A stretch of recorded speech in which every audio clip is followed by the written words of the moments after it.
meditation on the four Brahmavihara, we know that this is one of the 40 objects of samatha meditation, and they can lead us to very profound samadhi up to the third jhana for the first three and the fourth jhana for the last. The object of this meditation is a being or a few beings or many, many beings. So in the practice of this meditation, we don't know whether you believe me or not. It begins with a little bit of a wrong view that this is a being. But after that, now, when you send loving kindness or compassion, you don't have that wrong view. You just send to this being as a concept. And the object is a being, and then you just send loving kindness, and the mind is totally wholesome. But before that, there's a little bit of thinking, oh, there's a being. So it's very interesting. This practice,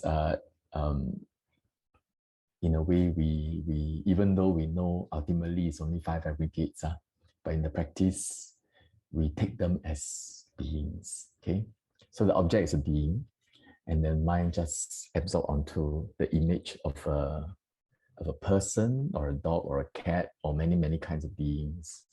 Okay, so let's just recall what the Buddha said in the scriptures, and this is one example, Digha Nikaya.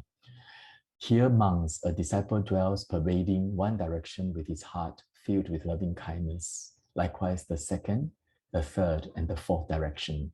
So above, below, and around. He dwells pervading the entire world everywhere and equally with his heart filled with loving kindness, abundant, grown great, measureless, free from enmity and free from distress.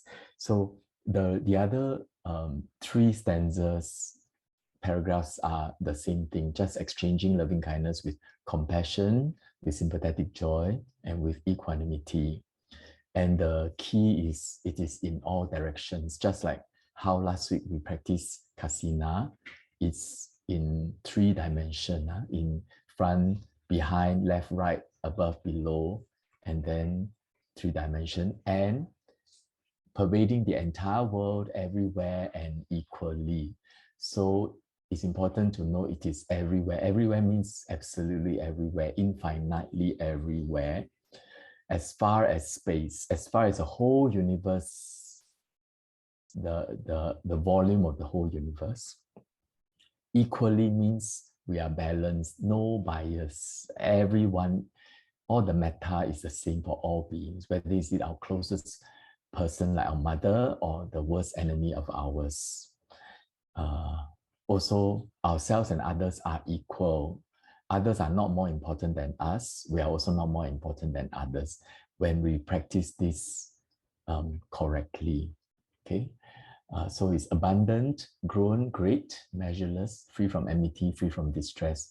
Free from enmity, free from distress would mean the mind is completely free from the hindrances, right? So you go into deep concentration. So when you send across the whole universe, you may see, you can imagine yourself like flying on a satellite looking down on Earth. Imagine you can see the tiny human being, smaller than a candidiasis, sorry, than a candida albicans molecule, a cell. So it's like all tiny beings. And imagine you're like sending loving kindness or compassion to all beings, like you're a satellite flying across the sky.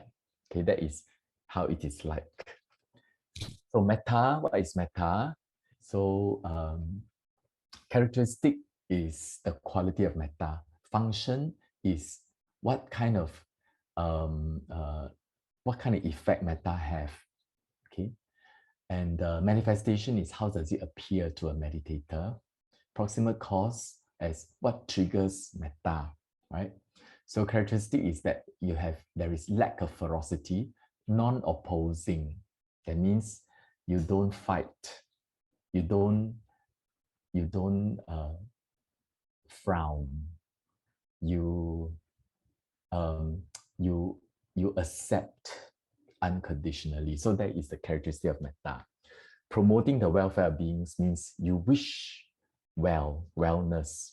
Function, it removes annoyance and sort of trigger you to prefer their welfare. And it feels like everything is agreeable. That means everything is acceptable. You have no ill will whatsoever. So that it feels like um, uh, agreeableness. Everything is like agreeable. Proximal cause is you see things as lovable. You see any being as lovable. So if we see beings as hateable, it's very hard to have metta. The far enemy is hatred. The near enemy is selfish affection. For example, I mean, we know what selfish affection is, lah. You know, when there is a lot of attachment, a lot of wrong view that, hey, this is my girlfriend, my boyfriend, so on. So these are selfish affection. And then in yellow, this is very interesting. It's described in the commentarial text. It feels like a moon shining down equally on all beings. That is the feeling of metta, shining out on rocks, the HDB flats, the cars, the homeless person, the policeman, a wealthy person, a poor person, people of all ages, all ethnicities. There is no discrimination. So this is the quality of metta. So you send to all beings, so you can have a vision of beings like that. So this is your meditation object. This is one example. The little girl image is one example. The vision, like a satellite looking down all beings, is another example, but you need to see the beings. Karuna is compassion. The characteristic is promoting the removal of suffering in others. That means you want beings to be free from suffering. It's a compulsion that you want others to be free from suffering. And the function is that you cannot stand other people suffering. And the manifestation to you is that your mind has not even a hint of cruelty, that you cannot bear to see suffering. And the proximate cause is you see helplessness. Okay, so it's very interesting. Suffering, instead of crying in pain, we actually see the helplessness of a person crying in pain. This helplessness is very interesting. It is actually the definition of the first noble truth, that all things are oppressed by dukkha, of anicca. Then success is when cruelty subsides. Okay, cruelty is the far enemy. The near enemy is actually sorrow. So sometimes, if you're not careful, compassion becomes sorrow. Okay, so that is not correct. That's not compassion, sorrow. And the things here is with wisdom, we can see the suffering of all beings as long as they commit unwholesome deeds. Even though they are not suffering now, we can see that because we understand law of karma, they are going to continue to bind themselves in suffering. You can even see helplessness in Brahma, in Devas, in wealthy people. So you can have compassion even for people who seemingly are bathed in good fortune because of wisdom. So compassion, if it is supported by wisdom, this compassion is very profound. You see compassion in all beings, including the Brahma. So of course, compassion is easily aroused when we see helpless being. For example, in this case, there are a lot of praise, zebras, gazelles, antelopes, giraffe, and then perhaps you can see a lion chasing after the zebra, and you wish that the lion could not catch the zebra. But then again, you also have compassion for the lions, right? So you will, so when we see animals, it is quite easy to have compassion because there's a lot of suffering in animals. Even among the zebras, they're not peaceful. There are a lot of territorialism. There are a lot of fighting as well. Yeah. Mudita. Mudita is a characteristic of gladness at other success. It means other success, we're very happy, right? And function is no envy. And the manifestation is we don't have aversion against other success. Proximate cause is seeing success in others. And especially when we realize that dukkha is everywhere, this success is such a welcome respite. Then we actually feel very happy that people are so successful, because dukkha is everywhere. Even if they don't feel it now, you know that everything is impermanent. So by understanding dukkha, understanding and also have karuna just now, the mudita is actually very deep. So success is when the aversion subsides. Failure is when you produce merriment. Merriment is also like a near enemy. Aversion is a far enemy because it's obviously opposite. But merriment feels like mudita, feels like sympathetic joy. But merriment is the attachment to the joy is different. You cling on to the joy. You don't want to lose it. Okay. Being glad at others' joy when they perform good deeds is also included. So when we say sadhu, sadhu, sadhu, we are also practicing mudita. Okay. So perhaps the Deva realm looks like this, The Devas look down on human realm, they can see humans in their activities. They are standing around their balustrades, observing that, oh, that used to be my friend. That one was my brother. This is my mom in the 2 lives ago. Then they're all supporting them, sending metta. So these devas are in happy realm. They're in very happy realm. And then when we see them in a happy realm, but in the scale of things, this happy realm is very transient. Okay, arise and pass away only. One life or 1,000 years is but a breath, just a few moments in time. It's a very short time. So we're very happy that they're in heavenly realm. Upekkha. Upekkha is a mental attitude of balance, detachment, and impartiality, treating all beings without discrimination, preferences, or prejudice, looking upon all as equal. So equanimity, upekkha, there's an equal feeling that regard everybody equally. Okay. Yeah, so it is perhaps like Guan Shi Yin菩萨, look at all beings equal, whether you are Elon Musk, Vladimir Putin, or Xi Jinping, everybody is equal, okay? Based on the understanding that all beings are owners of their own karma. So behind upekkha has a lot of wisdom. Understanding all beings are our own karma is very profound wisdom. Most of us only know it in theory. We don't really understand that all beings are owners of their own karma unless you have such profound understanding of samsara. And the determinant of samsara is actually the law of karma. All beings are heirs to their karma. Karma is their womb. Karma is their relations. Karma is their refuge. So what does it mean? Whatever they inherit, actually, there's no real inheritance. The real inheritance comes from their previous existence, or the karma. They inherit all this karma.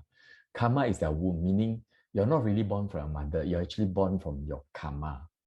Okay? Karma is a relations. That means if you're in trouble, you want resources, your only resources, okay, your connection is actually your karma, and your refuge is also your karma. Okay? So near enemy is if you practice upekkha until you're indifferent, that is wrong. Upekkha, equanimity, is not the same as being indifferent. Indifferent is related to like a ostrich burying the head in the sand. Anyway, I heard that ostrich don't do that. But when indifference is like you don't care, don't know, what's up, that is not upekkha. Okay. Upekkha is even after you know all this, but 见山还是山. That means even after you know that, you also know that all beings are owners of their own karma. So despite the mudita and the karuna, you actually have a balanced mind, and the mind is deep in wisdom. Okay, it is not indifference. The characteristic is conveying the consciousness and mental factors evenly. So this is the same as when we have wholesome mind, our mind is very balanced. This is the same quality. The function is to prevent deficiency and excess, and the manifestation is neutral. So it's like looking on with equanimity, like a charioteer who looks on equanimity at the thoroughbred horses progressing even along the roadway without flogging or slowing it down, without hastening or slowing down. That means you actually look on because it is as it should be. This is how it is like. And then you just look on equanimously. So that's the understanding of Upekkha. And Upekkha, you can see across the whole universe, all beings. So of course, we know that human beings, animals, and based on faith, we know that there are lower realms like the ghosts, the devas, the brahmas, all beings. Brahma also, snap of a finger, also come back to deva realm. Snap of a finger, go to human, or even go to ghost realm.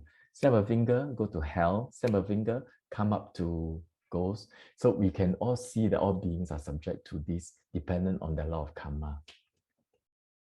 Okay, the rest I think we don't have to go through today. Let's do a practice. So as usual, to help our practice, it's good to prepare ourselves, relaxing the physical body and the mind, and then we do metta, karuna, mudita, and upekkha. Okay, so let us sit in our comfortable position, either on a sofa, on a chair, on the cushion, on your bed. Okay. It's good to make some kind of a determination. For example, we can tell ourselves for the next half an hour, we shall let go of all the thoughts and imaginations we have related to the future, because the future has not arrived. And we also let go of all the thoughts related to the past, because the past is already gone. And for the next 30 minutes, we shall be fully present, committing ourselves to the practice of the Buddha's teachings on the meditation of the four Brahmavihara. And may our 5 hindrances of aversion, of sensual desires, of restlessness and worries, sloth and torpor, and skeptical doubt, may all these 5 hindrances be suppressed by mindfulness.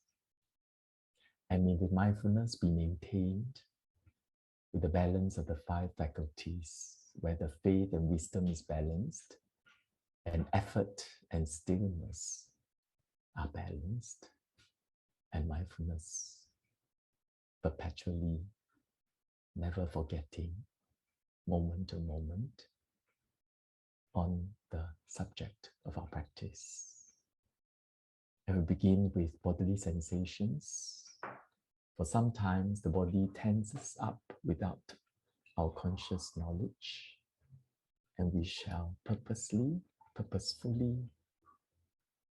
calm our body down. For a calm state of mind is conducive to happiness, which is conducive to concentration. So begin with the top of our head. So feel the texture, the tone, the temperature, the weight, and whatever movement there may be on the scalp. You can feel the sensation on the top of our head, and let the sensation sort of spread outwards around the whole skull, particularly paying attention to the quality of flowing. For when we pay attention on flowing, the muscles seems to relax even more.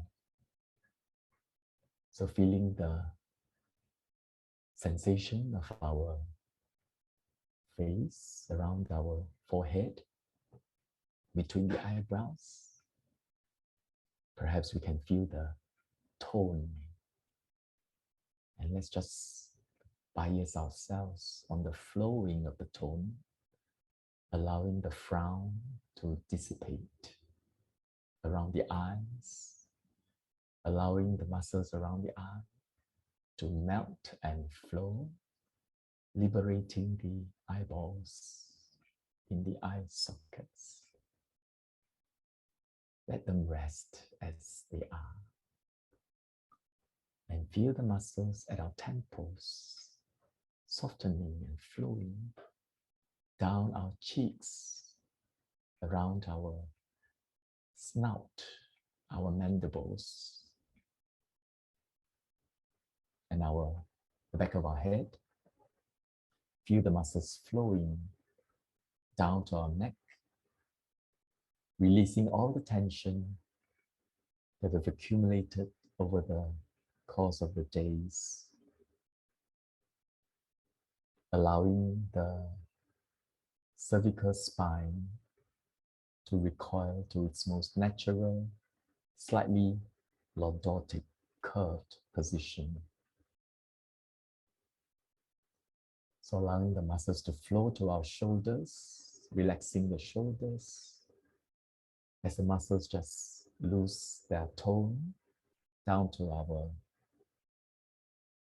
deltoids, the arms, feeling the weight of the arm hanging down at the sides of the body to the elbows, the forearms, feeling the muscles falling off as if they are falling off, flowing down to the wrists and the hands just resting themselves naturally wherever they are. And feel the muscles around our chest, in front and behind, resting and softening, gravitating, and yet naturally very light, such that the lungs breathe naturally, unhindered, freely, at its own time and pace. For the meditator relinquishes all control in order to observe nature as it is, without controlling, without participating, without passing judgment. Just the muscles flowing down to our abdomen and the small of our back, such that all the organs in our abdomen are soft and resting one on top of the other, like cushions, one stacked on top of another. Gravitated to the base of our abdomen, the dantian that anchors the body to our seat. And feel the muscles around the pelvis soft and relaxed, clustering themselves down onto our seats, and the muscles on our thighs, our knees, loosening and flowing and draping themselves, flowing down our calves, our ankles, and our feet, as if all the muscles are helplessly melting and flowing down all the way to the floor, perhaps exposing the skeleton. And the skeleton is what is inside of all of us. The true nature, just skeleton clothed in muscles and skin. Nothing special. And let us have a view of ourselves as if we are looking at ourselves in the mirror, even with our eyes closed. Or perhaps the natural vision of ourselves is as if our eyes are behind us and slightly above us, looking down upon us, as if we are our own angel, guardian angel, our own protector. Maintain a vision of ourselves, for this is the object of the four Brahmavihara, a being, ourselves. Sincerely, from the depth of our heart, regard ourselves as a friend, imperfect, but doing our best,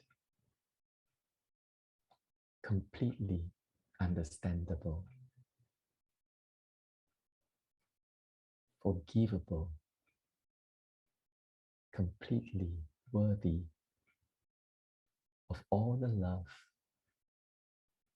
in the world, because this is the teachings of the Buddha. May I be free from danger and be safe.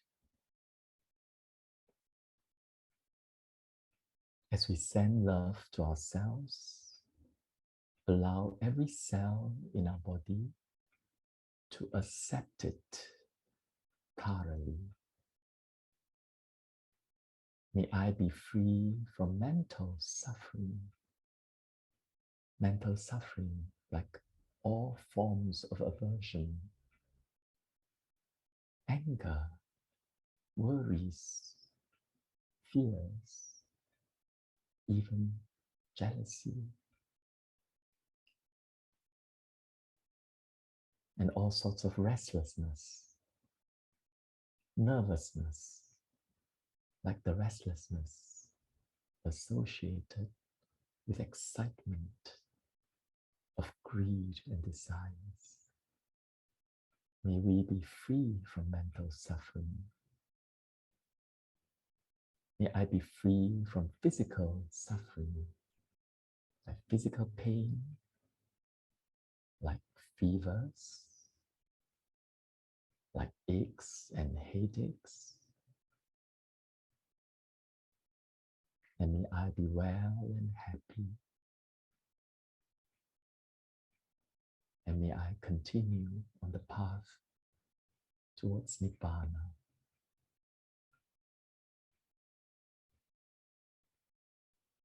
Always maintaining a vision of ourselves. Doesn't matter whether it's clear or not. An image of ourselves. Everything is fine. The mind as it is. It is as it is. And let us share the loving kindness outwards, pervading our house, our apartments, visualizing beings, humans like our families, or perhaps other creatures like our pets, and perhaps the pests. For we regard all beings have the right to live. And it's understandable, acceptable, forgivable, lovable. May all beings in my household be free from danger and be safe. Be free from mental suffering. Be free from physical suffering. And may all of us, including myself, be well and happy. Visualizing all our families, wherever they are, in the rooms, in the kitchen, in the hall, whatever they are doing, may they be well and happy. Allow the loving kindness from our heart, like light, radiating, illuminating the entire space, touching the hearts of our families.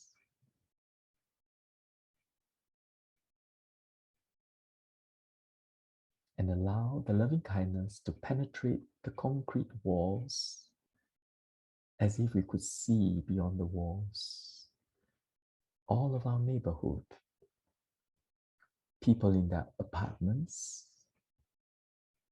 in the streets, in the bus stops, in their cars. May all people in my neighborhood be free from danger, be safe,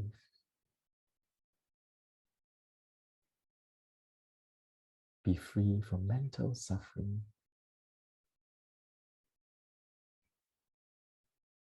be free from physical suffering,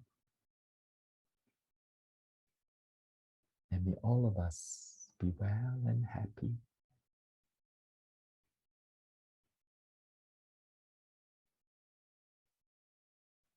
And let us spread the loving kindness even broader across the whole island nation, Singapore, as if we are like an eagle flying across the sky, looking down on all people, regardless of race, regardless of age, religions, sex,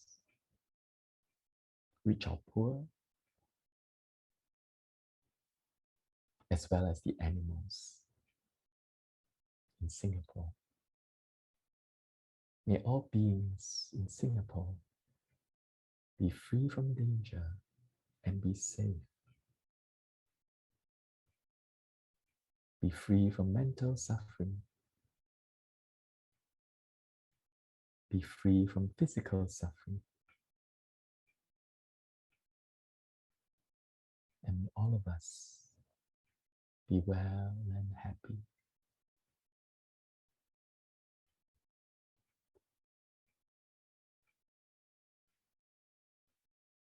And let us spread the loving kindness in all directions across the whole world, Asia, Southeast Asia, the villages, the cities, the forests, the oceans, the mountains, regardless of ethnicities, nationalities. And let us embrace the whole world with its people, the animals, and perhaps the unseen beings, and even beyond, across the whole universe of devas and humans, hell being, animals. Allow the mind to spread across the whole universe, in front, behind, to the left and right, above and below, in all directions, as far as space, all beings, equally, without exception, without discrimination. May all be free from danger and be safe, be free from mental suffering, be free from physical suffering, and may all of us be well and happy.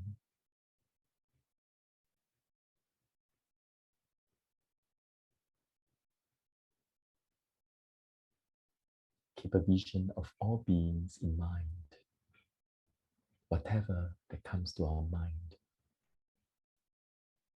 Humans, animals, and perhaps others. continue to send the loving kindness quietly from our hearts to their hearts.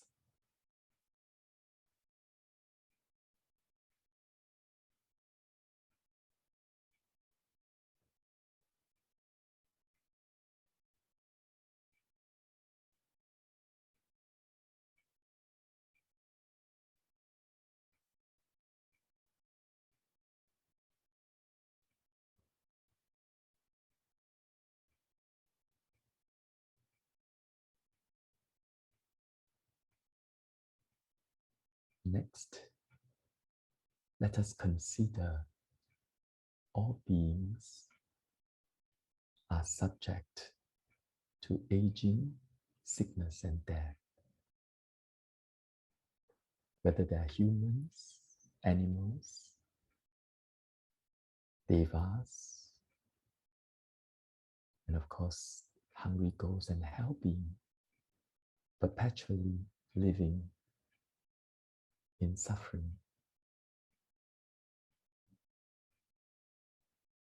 And make a wish. May all beings be free from the rounds of rebirth, be free from the helplessness of existence, of aging, sickness, and death, of being blown, sometimes here, sometimes there, by the 4 worldly winds, the 8 worldly winds, sometimes happy, sometimes unhappy. May all beings be free from suffering, looking upon all beings regardless of their state of existence, the state of fortune or misfortune, looking upon all beings with compassion. May all beings be free from suffering.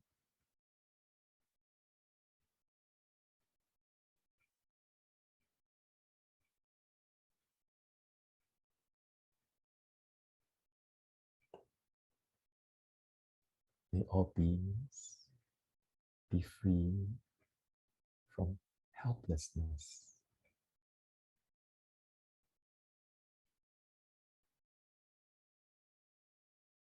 May all beings be free from conditioned existence.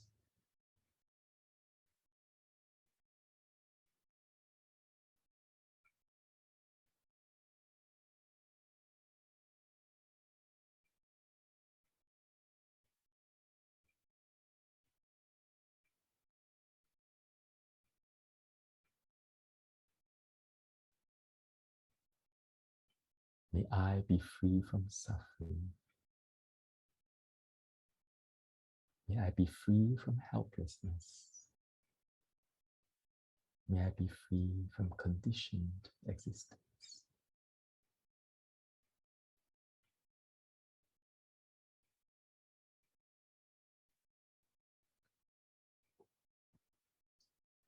Next, let us consider friends and families enjoying their success, enjoying their good lives, considering other beings in the good place, humans, devas, brahmas, and perhaps even beings in woeful planes. Every day is one day closer to a change of their existence, a chance for a better rebirth. And these are all cause for celebration. May they enjoy this respite. May they never be parted from their success. their happiness and joy.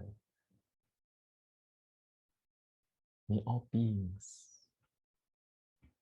never be parted from their happiness and their successes.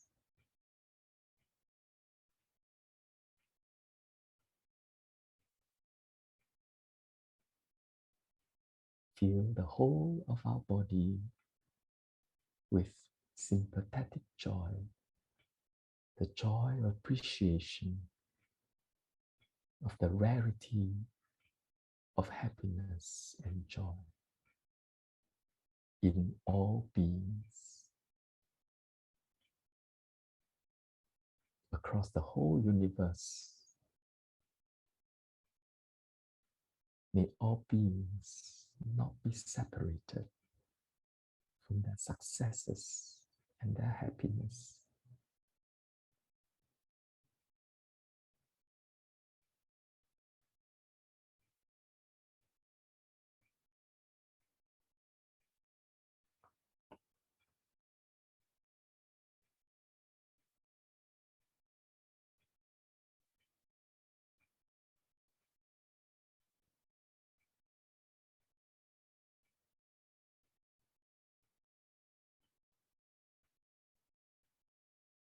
Next, let us consider the suffering and the joys of beings are all subject to a universal law, the law of karma. Consider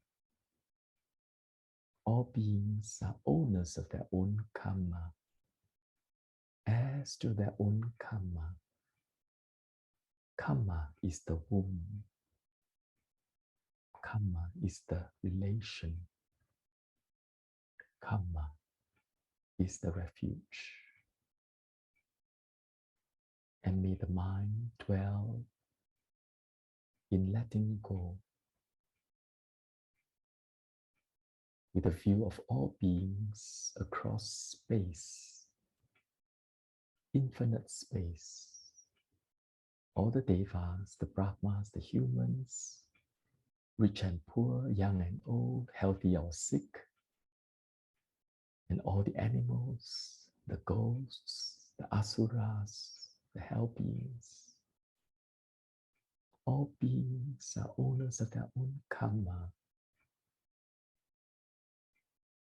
As we look on with understanding and wise detachment, all beings are owners of their own karma, heirs to their own karma. Karma is the womb. Karma is the relation. And karma is their refuge. As we let go and look on at all beings with deep understanding of dukkha and the causation.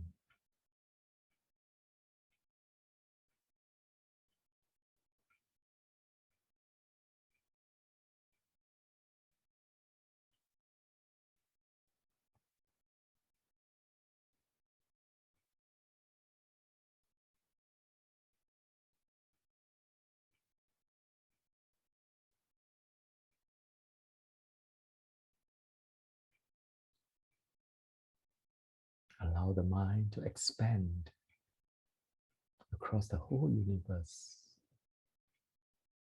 equanimous, like a charioteer, neither flogging or slowing down the thoroughbreds when the mind is carrying on in the right direction and at the right pace, observing all beings with a balanced mind, supported by deep understanding of the nature of samsara.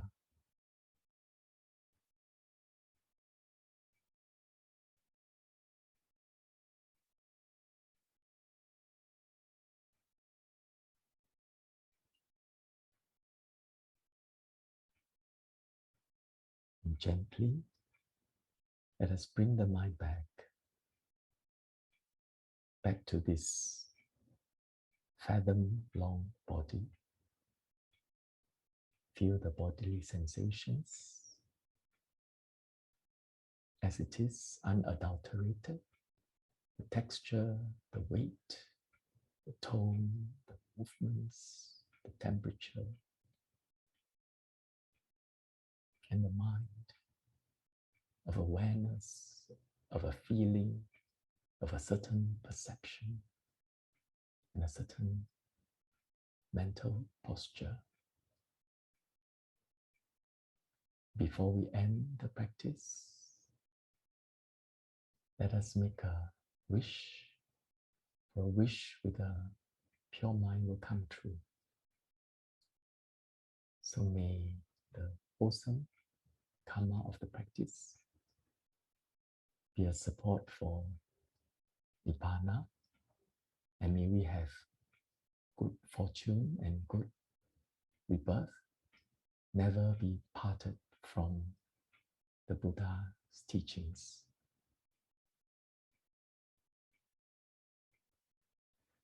So at our own time, we can open our eyes.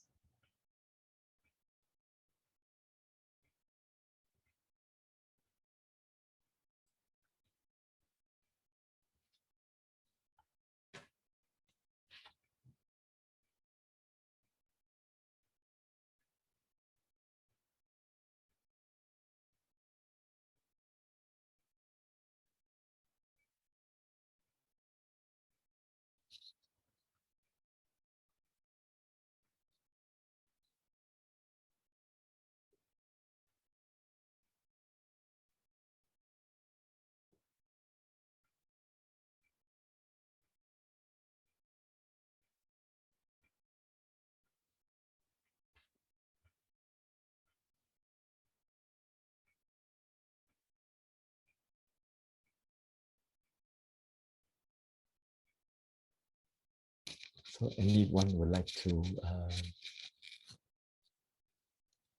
have any questions or share a thought or a comment? You're most welcome. You're welcome to just be yourself, say what you want. And yeah, so that's the practice of the 4 Brahmavihara.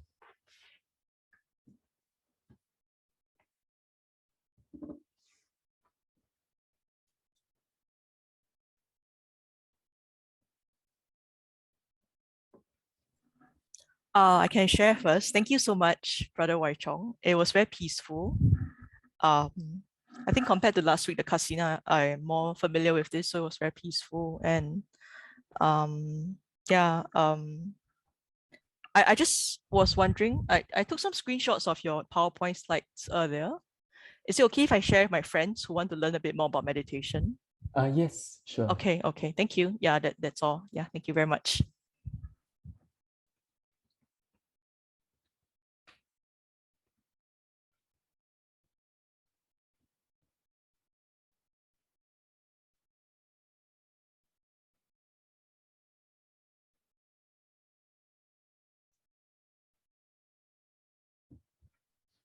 Brother Wai Chong, I have a question on your slide on agreeableness. How do you know you are cultivating that, but not, like giving up or being soft? Yeah.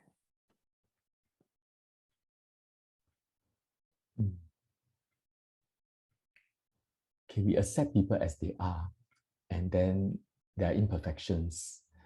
Of course, everybody wants to grow.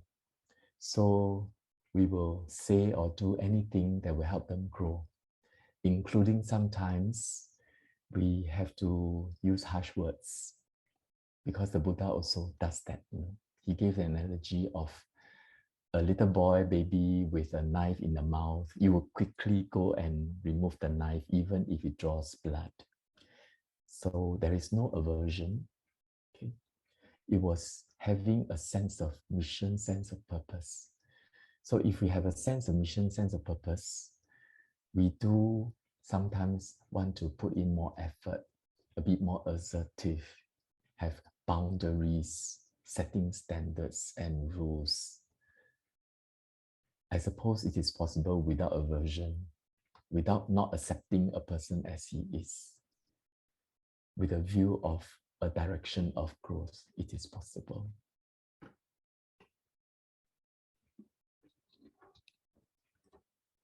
But sometimes it is inadvertently, we see the person as a person, we see the person as related to us, and then there are expectation and attachment, and we can get angry. So at that moment, there's no metta, okay? Even though the motivation is metta, but because of the habitual attachment, we can react without metta. Yeah. And then if the other person is understanding, they'll see that, hey, this person is not perfect. He's telling me this with anger, with ignorance, with attachment. But I will accept this person as he is because he's doing something for my sake, for my goodness. So in that sense, we can also forgive ourselves if sometimes out of urgency and then we are not so mindful, and out of attachment, we can hurt people's feelings. Then we also forgive ourselves and accept ourselves as we are, because we understand that there is attachment in us.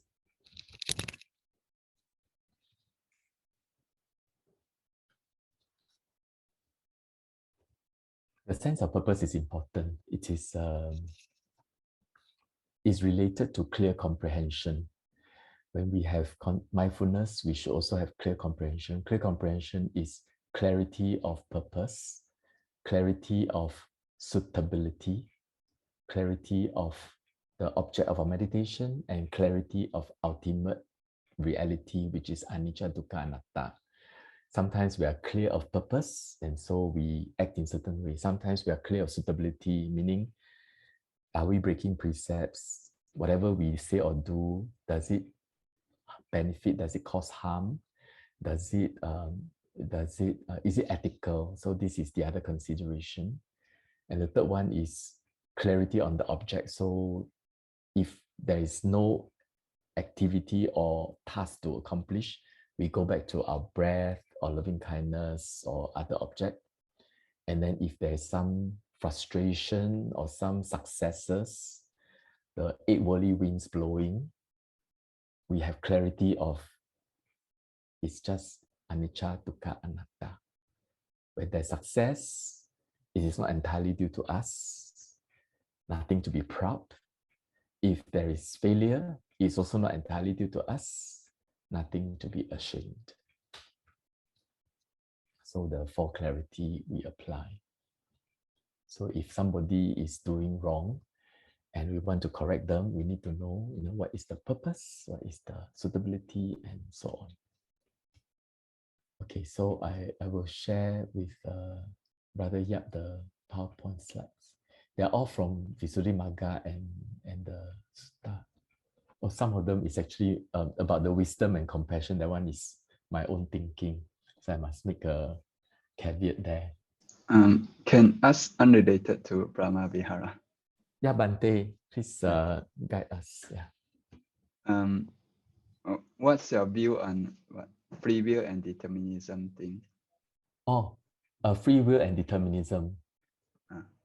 I think there is a sutta in Anguttara Nikaya called the 3 sectarian views. It's very interesting. This one, he says that there's one wrong view that is related to everything is predetermined, including whether we break precepts. Then also everything is predetermined, whether we do anything or not, we will be enlightened. Then the Buddha says this is nihilism, this is wrong view. And so Buddha in that Anguttara Nikaya Sutta called the 3 sectarian view, he described the 4 noble truths. And this is the very interesting sutta because it is in this sutta where he described the second noble truth as dependent origination. And he also used, so this particular sutta, he was trying to dispute the three sectarian wrong views. And what is the middle view is related to the Four Noble Truths. So if there is no free will, then all of us automatically become enlightened, or never will we become enlightened. But do we have free will? I must say, we are influenced by, we are subject to the law of karma. Like, for example, we are helplessly reborn in the human realm because of past karma, but also because we have our parents, and then, and that's why our experience is like that. And so also sometimes, instead of, say, participating in a meditation session, we subject ourselves to the bombardment of TV shows and movies, and they trigger other kinds of thinking process, arousing certain perceptions and emotions, creating different kind of hypotheses and theorizing, and then start to create other kinds of opinions and may shape our behavior and activities. So can we say that we have free will? Well, you can choose to, say, participate in the meditation activities rather than go for a movie. But can we say we have no free will? In a way, we are also influenced by what we feed our eyes, ears, nose, and body, and so on. And also, we are born into this family. This family is rich or poor. Parents' behavior is like that. Whether we, so we are also influenced by environment. So, Bante's question is very interesting. It's a very good question. It's really a challenge of our understanding of middle view, middle path. In a way, there's no absolute free will which is uninfluenced. We are all influenced. Our will is subjected to influence. But to say there's no free will, then it is by no choice we kill, So it cannot be. Otherwise, there's no way to Nibbana. Can only answer like this. I don't know whether I can. But interestingly, when we practice meditation, we do see a certain quality of the mind that has this intending kind of function, intentional function. And we can see that there is that cetana. If there should be the driver of our behavior, it is cetana. The cetana is the driver of our behavior. We have all the conditions to break precept, but we don't because of the cetana. Is it uninfluenced? No, it is influenced. But does it mean there's no free will? Buddha says there is free will. So somewhere in the middle is the right answer. Yeah, because deep meditation teachers sometimes say there's no controller. So it seems like it's closer to no free will and closer to determinism. So But I would think that the future is not fixed. That refutes determinism. Yes. So perhaps this is something that cannot be established by philosophical debates alone. Because how do you logically explain? So surely there must be something else. So it's a combination of philosophical thinking, but logical thinking, as well as faith in the teaching of the Buddha, and observing for ourselves how the mind works. How it's influenced by all the context, and the context is influenced by past karma, but also how it's influenced by our habit. Like You just finish a retreat, it's very easy to keep precepts. But you just have a quarrel with people, it's not easy to keep precepts. So it's also influenced by this kind of surrounding circumstances. Or if you're sick, it's very difficult to meditate. If you're healthy, it's easy to meditate. So our aggregates are always subject to a lot of influences. But can we control it? We can, but the control is not like what we usually think of as controlling, like having a joystick up, right, left, right. The controlling is a bit more like a farmer planting rice, you know. Certain time you need to apply fertilizer. Certain time you just need to let things be. Certain times you need to have faith in the weather, but certain times you cannot trust the weather. You better do something. So yeah, very, very hard to pinpoint, but it is a deep understanding of conditioning. And yet the Buddha says the law of karma, the workings of karma, is one of the unfathomable. It's very hard for us to understand all the conditions and karma that influence our fortune or misfortune. So a lot of time when we practice, there's an element of faith that this is the way to do, because if you want to plant a rice, you need water, you need sunlight, you need fertilizer, because all the wise men in the past told us this. But yet, if you've got all the conditions, sometimes the rice can die because you don't know that there could be viruses, because it's not your knowledge, you know. Unpredictable things can also happen, but probability is there. Brother Yap asked about Buddha nature. I think Buddha nature is, if I understand correctly, is in the Yogacara school. Beyond the eight consciousness, is a bare awareness, the bare essence, Buddha nature.